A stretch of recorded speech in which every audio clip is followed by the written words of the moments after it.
One morning, the thin controller came to see the engines. The editor of a railway magazine is coming today, and he wants to see all the beautiful parts of the railway. The engines were excited. Scarloey was curious. Will he be taking pictures of the railway and putting them in the magazine? He asked. Correct, Scarloey. That's exactly what he'll be doing. And Duke, you're the engine that will be showing him around the railway. Duke was excited. Are you serious, sir? Oh, that would be wonderful, he said cheerfully. Later that day, Duke arrived at Crovan's Gate. Mr. Hughes, the railway editor, was waiting at the station. Duke introduced himself to him. Hello, sir. My name is Duke, and I'm gonna show you around this beautiful railway, he said. Oh my, what an honour! I'm gonna be travelling on the Duke of Sodor, gasped Mr. Hughes. Duke laughed. Oh, Mr. Hughes, I'm not the Duke of Sodor. The Duke of Sodor was my grace, he told him. Oh, right. My apologies, said Mr. Hughes. Have a lovely day, called Murdoch. So Mr. Hughes boarded the coach, and then they set off. Duke was happily puffing along the railway. It was a beautiful day. This is beautiful. A real beautiful railway. I wish Mr. Hughes could have seen Mid-Sodor in its prime, Duke said to himself.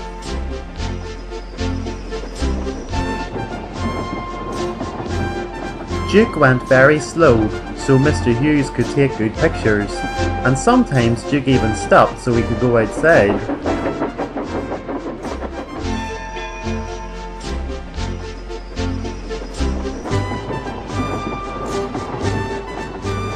Then they came to trouble. At the top of the line the signal was up and Duke had to stop. Oh great! What's wrong? Said Duke crossly. I don't know, replied his driver. There must be trouble up the track. Oh, and we were having such a nice time too. Then the signalman came out.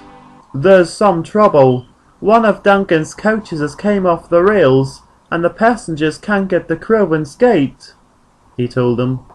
Oh, that's a shame. We're going to Crovan's Gate soon.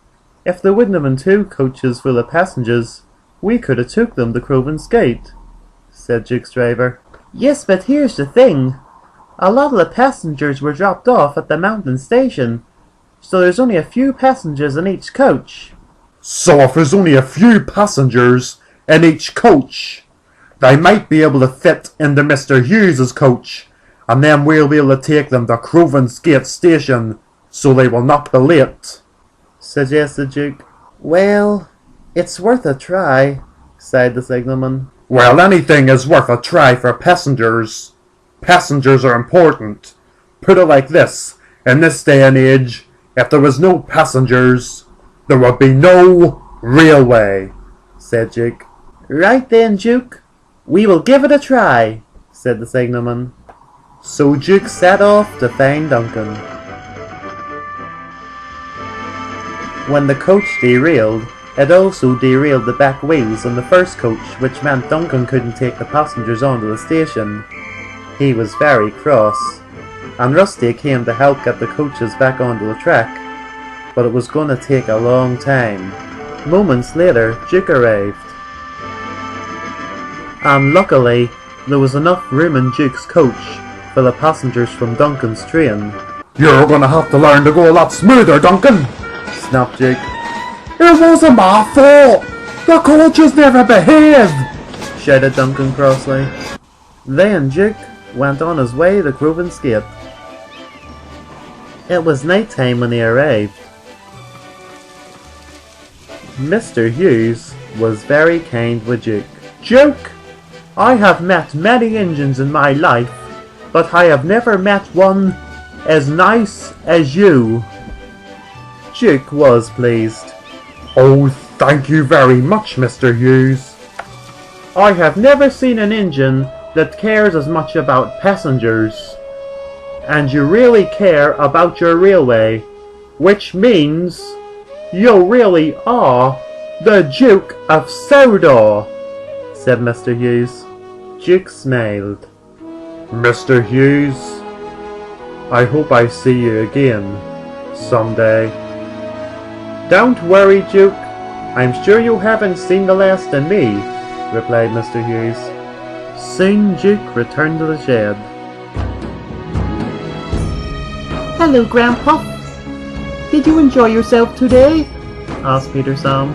Oh, Peter Sam, I enjoyed myself mostly, and Mr. Hughes is a very nice man.